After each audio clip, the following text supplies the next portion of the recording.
All right, grasshoppers. It is that time of the day where we'll listen to Mark Puttenvink he'll talk for the next 30 minutes, maybe. All right, so a good friend of ours, we've spoken about him. Mark has bragged about him a few times. Brad Haberlin. So, Brad, I'll let you talk about your life here so everybody can learn who you are. But you have decided one day you're going to saw off your fingers. That did not go well. And how are you feeling now?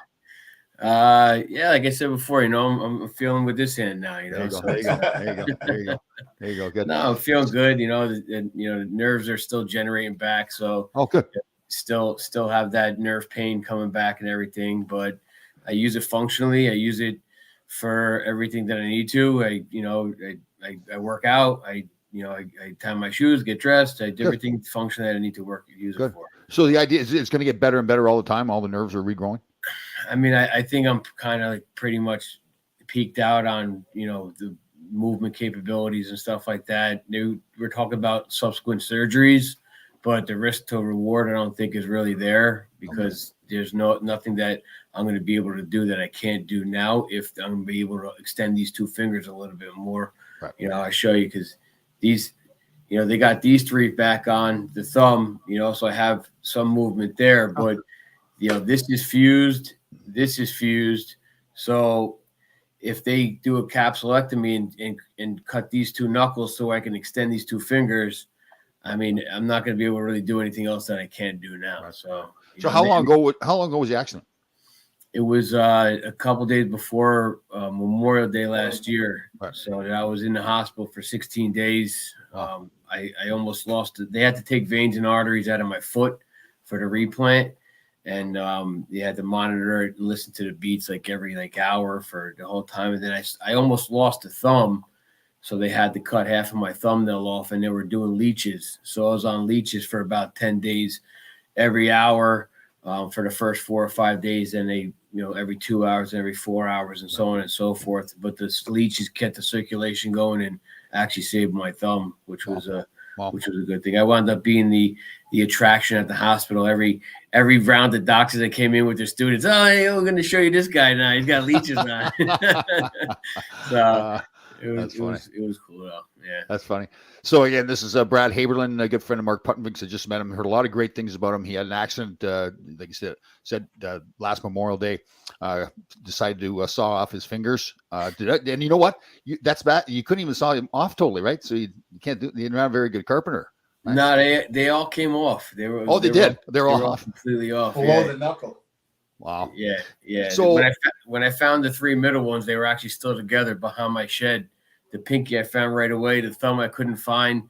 I found that in the bottom of a bucket with tools in it. So then I grabbed that, threw that in the bag. I hate to laugh. I'm not laughing at it, but I'm just thinking crazy. So you cut the fingers off. You have the presence to now go find the fingers. You're by yourself at this point, right? No, actually, my wife was right next to me, so she's freaking out. Oh.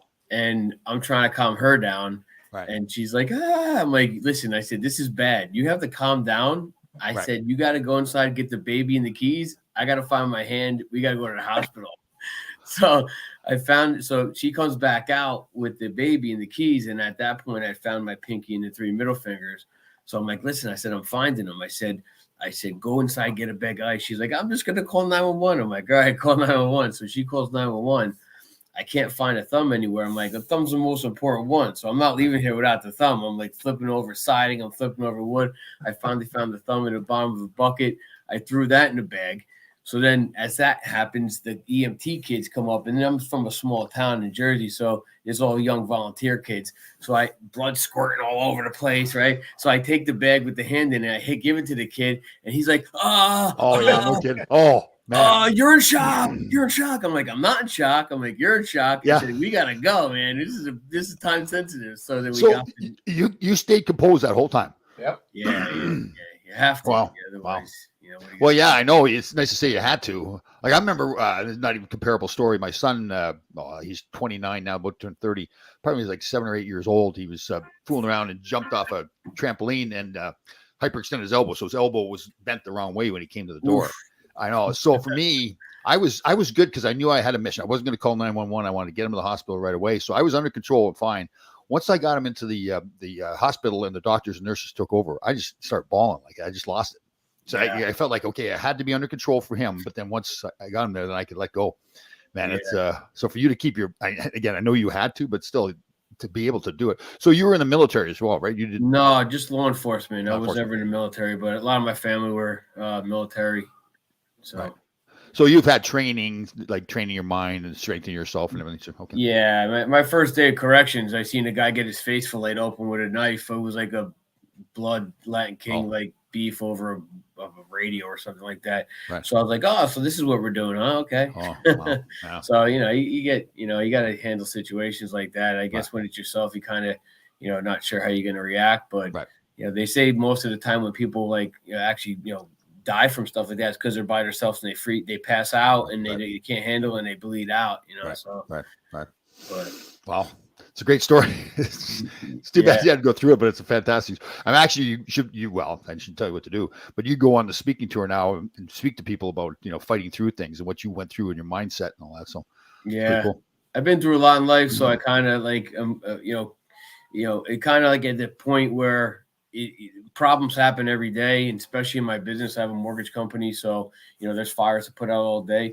And if you freak out and you start panicking or you start fighting and blaming people or something like that, you're going to set yourself back 3-4 steps, where at the end of the day you have to work back to get to zero and still figure out the solution to the problem anyway. So I try to implement that in everything that I do, because the problem's going to be there no matter what. So you trying to blame and scream and cry and yell and everything, is going to do nothing at that point. So isn't that true? Once you learn that you're going to make mistakes, it's just a matter of fact, you're going to make mistakes, and then unfair things are going to happen to you. That's just the way the world is. And the sooner you come to that realization, when they do happen, like you said, you got to get up and get going, right? Like your accident was the extreme in that, but it's still the same principle. Yeah. Mr. Puttenvink, how are you doing up there, sir? You fantastic, magical creature, you. I am, absolutely. Yeah. I'm good, man. So the thing, when it happened, was Memorial Day weekend. Beth, the dog swallowed a corn cob. So we're driving to the emergency room for surgery, and Brad starts texting me, I guess, or somehow he and I thought he's screwing with me. I'm like, Brad, come on, man. And then really? I said to him, this sounds like it could be. So I called him, and he answered the phone in the hospital. I'm like, what? So the first thing I did was we have a very close circle of friends, and I reached out to them: Bill Brown, Johnny Corsello, and Joe Palermo. And if I'm leaving anybody out, I don't know. But anyhow, we had we had a conference call right away. What are we going to do? And so Bill and Johnny went right into the city the first chance they could get to see Brad. Beth and I cooked dinner for Brad's family. We all did what we had to do, but one of the things we talked about was trying to make sure that whatever that Brad does, that we kind of set him up for success. Sure. And Brad kind of beat us to the punch, didn't give us a chance. Oh yeah. He'll tell you now. He just completed.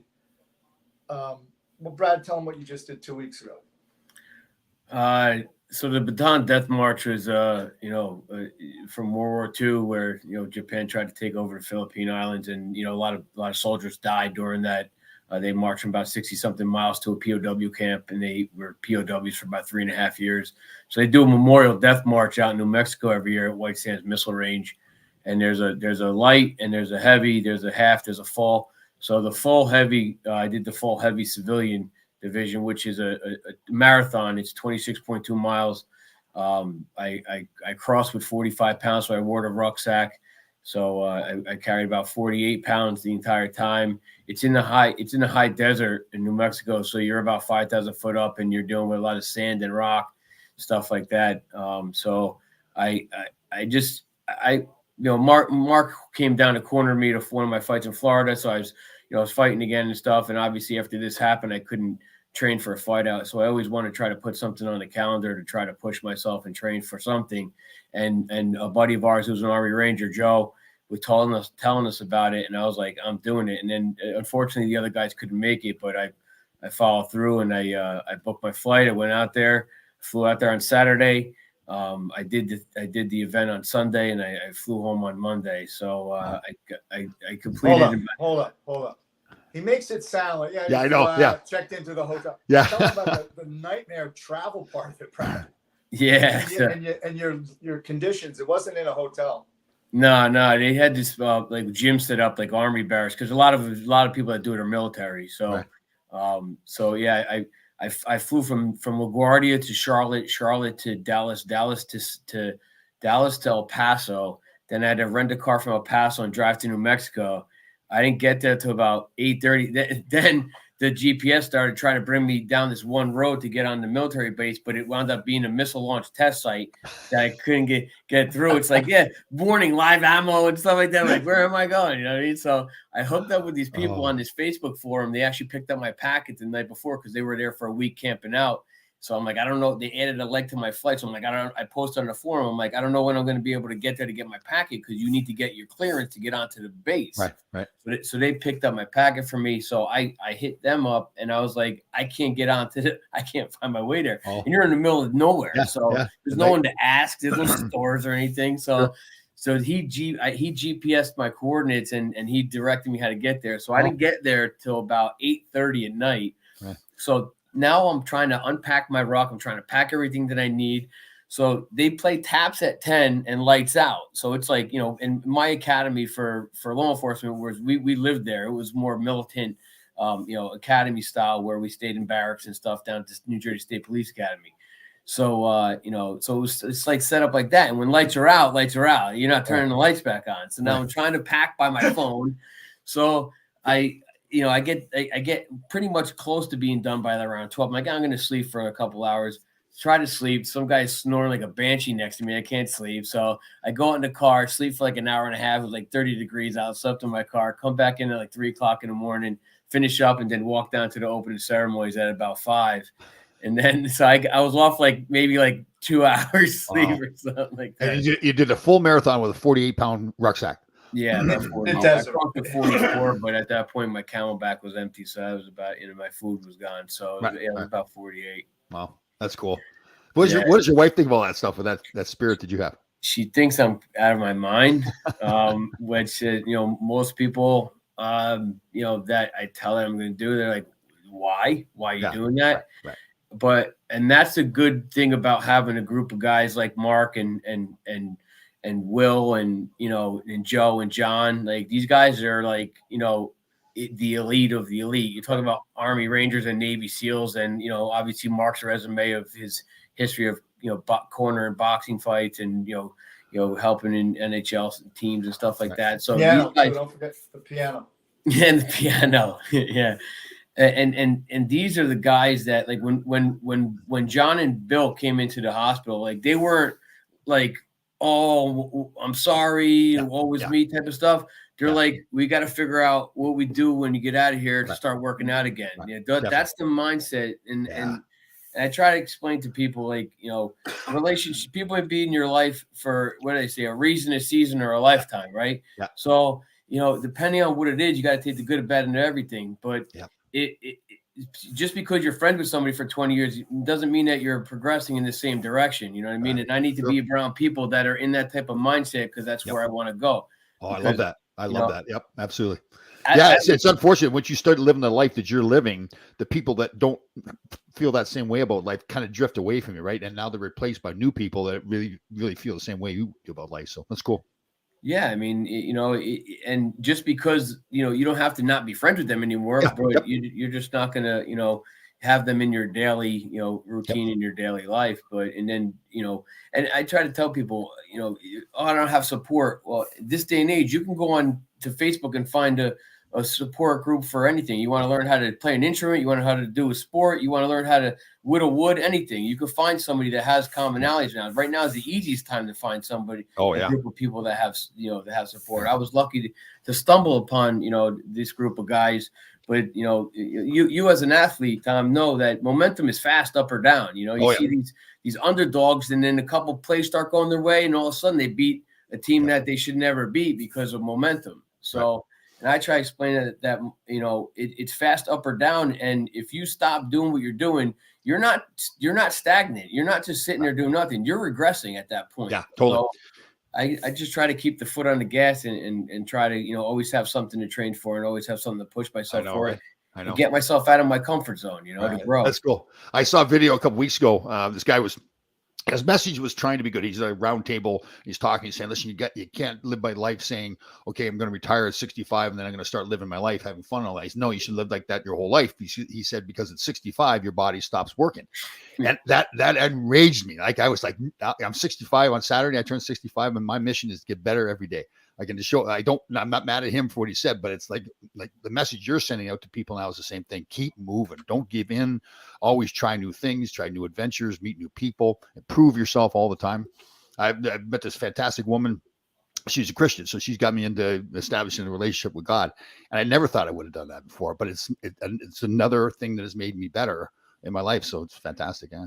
Good job. That's awesome. Age is just a number, you know? Oh, absolutely. Yeah, I feel better now. What's that? My number's unlisted. Unlisted. Well, I'll tell you what, Brad, it's fantastic having you on the show. You really are an inspiration. I'd like to have you on more often. The way you live your life, the way you recovered from your accident, so all that stuff. So great job. Good job. Appreciate it, Tom. Happy birthday too. Thank you. This will be the fifth. Excuse me. This will be the fifth Navy SEAL swim across the Hudson, put on by Bill Brown. And this year's with the Navy SEAL Foundation, but Brad's already working towards. That's right. That's right. Yeah. So you're going to swim. So everybody doesn't know. So the swim across the Hudson, they swim from Ellis Island. They go to a barge. They do 22 pull-ups to signify the average number of suicides amongst military. They do 100 push-ups on the first barge. They get back in the water, swim to a second barge, do the same thing, 22 and 100, swim all the way over to Lower Manhattan. And I'll tell you what, if you guys want to get the goosebumps going, you can go to Lower Manhattan or Ellis Island when they start.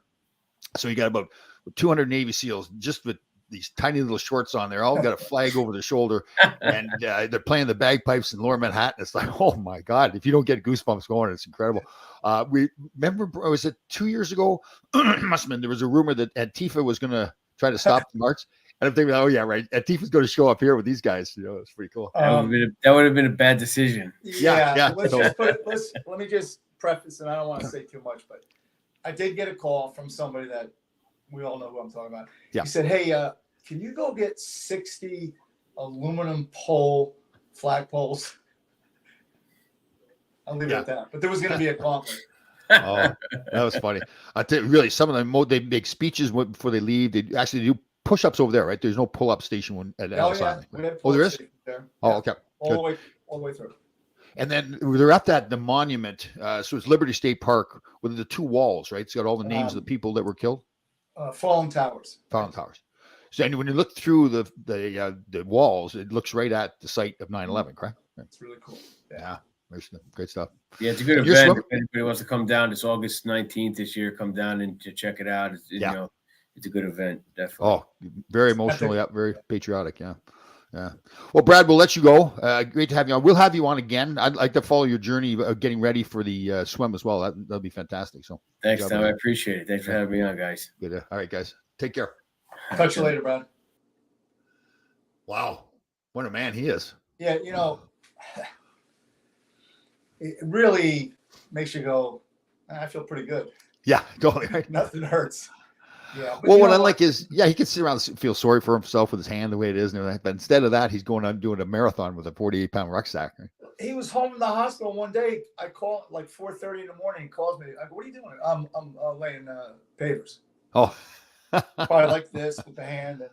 And it's but you know what? That's cool dude. You know, when I met him, so we were training in the morning, like early morning, 6 a.m. in the gym. A couple NFL players, Bill Brown and Johnny Corbusello, and he was working out. He came over and he said, "Hey, can I jump in with you guys?" I was kind of, yeah, of course. And he did, and he fit right in. Right. And that attitude, yeah. You've really done a good job of surrounding yourself with those kind of people, right? It seems like that. I think if you have certain like interests and things of that nature, and you put it out there, you're gonna run into people that are more like-minded than not. I found that more and more, and he said, well, too, it doesn't mean you're mad at those other people that leave your life. No. Just they're not living that life any longer that you're living. And that's a good thing. I mean, we need. I mean, all we hear about is diversity, but you need diversity in people too. I mean, if everybody was the same, it'd be kind of weird. Yeah, Oh, no question. But the one common thing too is I think it's like the positivity too. Like Brad's like about living life and okay, the accidents happen. I can't dwell on the accident. Now I've got to get ready to live my life, right? And like in Brad's case, he sent me some photographs, like because they have medical stations along the way. I mean, his feet were done. I mean, blistered horribly. And you could say, why am I doing this? Let me just tap out. Yeah. He kept going. Yeah. I know, but you get that mindset too. It's almost like it's better. Right? I want to hurt more, kind of thing, right? Yeah. His poor wife, though. Imagine when she's standing right there with the saw, and I can't even imagine the poor thing. He's such a sweet. Girl. Oh, it's yeah. Oh, she's a doll. Yeah. And that's the person you love. Yeah. No kidding. How's your weekend? I mean, he's the first person to call Beth a saint. By the way, you're the second. Oh. Yeah. He always every time like. What are you doing? I'm with Beth. You'll hear. Sorry, Beth. That's funny. How is Beth doing? She's good. Yeah, she's at the gym working out. Good. What does she do for work? She works for a major corporation, and she's not an executive vice president, a director. Oh, very cool. Yeah. Very cool. Nice. Yeah, very smart girl. Right. Did you celebrate Easter? Doesn't pick men real well, but. Well, you know what? Maybe she feels like she's kind of giving back to the community, right? She's trying to help people, right? It's social work. Yeah, social work. Did you celebrate Easter? You guys make a big deal of Easter? We went to Beth's brother's house and we had made a nice dinner, but quiet. Yeah. Right. Good. What town in New Jersey do you live in? I live in Mahwah, so like I could literally walk across the street and I'm up right on the border of New York. Oh, okay. Yeah. There's a big you go south on 287 there. There's a big hotel right there. The Sheraton International Hotel. That's been there forever. Yeah. That's probably the worst loop around on the planet, too. This friend of mine lives in Haskell, New Jersey. So really interesting area, like a lot of lakes around there. And No, it's pretty. Well, I think we get the impression in New Jersey, just driving down the Garden State Parkway or something, that's New Jersey. Anybody who lands at Newark, and that's the first thing you see, the oil tanks. And But New Jersey has some really gorgeous areas. Yeah. Very cool. Yeah. Very cool. So off topic, on topic. We got 2 games left. Right? Oh, I think they can get by the Devils for home ice. Right. So we'll see what happens there. They're playing well. I mean, their game is pretty simple. Like go score goals and let Shesterkin make great saves. Right. That's the Rangers hockey. Yeah, he's got to be consistent for them to do well. Yeah, totally. He does. Yeah. And he hasn't really been that consistent all year long. Like not like he was last year. So of recent history, though, he seems to have yes. Definitely. That's interesting. So your predictions for who's gonna win from the West? Like who are the 2 teams in the Stanley Cup Finals in? Well, hard to say. I think from the West, Colorado. Yeah. Except McCarr's out now. Is that? Oh, that's right. He's out, and then Landeskog's out, I think, too. Yeah. So that's a problem. But that's why you need 2 to 3 superstars on a team. Yeah. Well, that's why with the Rangers, sometimes you say the Rangers get too many top end forwards, but you're going to have injuries, right? It's going to happen. Yeah. And then from this side, I think Boston, New Jersey, New York, Carolina's in that category. Yeah. So you got any one of those 4 teams, I think. So Boston is at 63 wins. I think that sets a record for the most wins in the season. Wow, that's incredible to have a year like that. Because they started off so hot. You think, okay, they're going to have a dry spell here or there, right? But yeah, I think this is probably their last hurrah because they're getting a little older now too. Yeah. So we're talking about the good morning, gents, and Tom. Hey, Ron. Oh, funny guy, Ron. Leave your shun. No way. You don't cover up a Picasso, Ron. You don't cover up a Picasso. All right. So Ron James is asking who's our pick for NCAA men's hockey. Yeah, I picked Quebec. Yeah, good job. I don't want to follow don't look at the Sabres. Is that Ron skating there? Yeah. He's on. Ron Jameson, our veteran from up in Buffalo, magical creature he is. And he is a good man. How are you feeling? You had your surgery a long time ago. That's all healed up. Everything's good there. Yeah. I started noticing, and they did say it could be a year. So because I, go a little bit more. I probably do more than the average guy my age. So it started to be a little tweaky, but it's all right. There's no swelling. So yeah. Good. And quite an experience yesterday. So the beach I go to every morning, I told you a story. They have a Sunday service there for Easter. And in the past, I just walked by and I said, I'm Right. gonna stand there. It was really beautiful because the sun's coming up in the background. They do it at 6:15 in the morning, so it's pretty cool. Nice people, like the people that are like in churches. They really, It's about community.